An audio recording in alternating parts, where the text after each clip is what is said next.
he's really concerned about his team's ability to compete on the glass. Wesley with the left hand. Couldn't finish. Mavs playing hard down defensively. McGrady for three.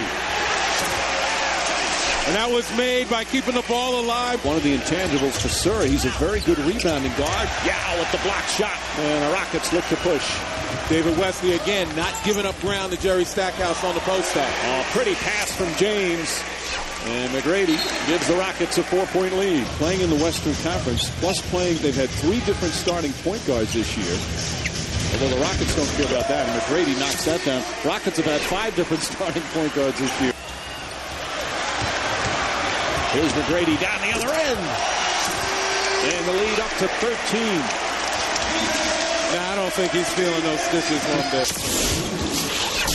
But on the other end, again, just a lightning-quick transition basket by the Rockets, not known to be the Rockets defense dominating as Houston up by a dozen.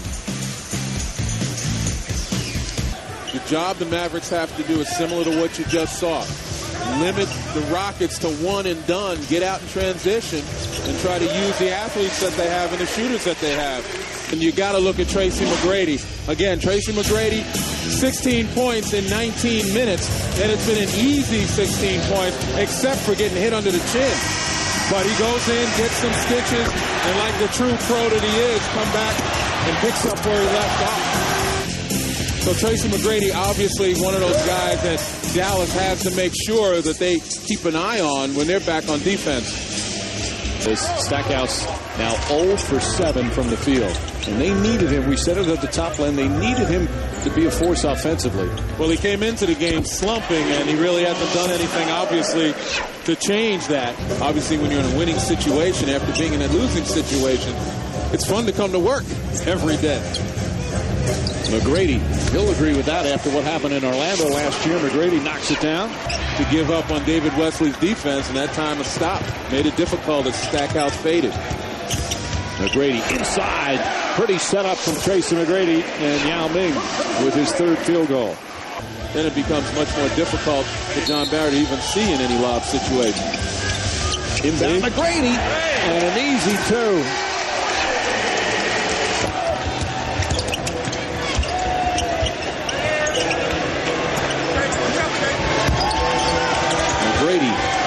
Stace knocks down the 3, and the lead is ballooned to 14, the largest lead of the game. You know, these are the games, especially when you got a team down without their 2 best players, you got to be able to put them away. The Rockets have had problems in the 4th quarter. They've blown some big leads as McGrady gets inside.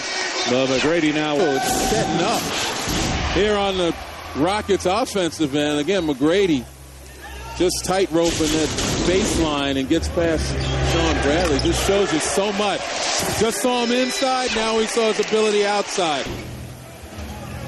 And his teammates are going to start looking for him now. It's still about confidence building. McGrady and 1. Tracy McGrady putting a bit of an exclamation point on this 4th quarter. Well, we don't need any confidence building on Tracy McGrady's part. He knows what he's about. Take a look at the drive right here. Once again, getting up in the air, not knowing what to do with it. Most guys would have tried to look for passes, but Tracy McGrady knows where he is at all times.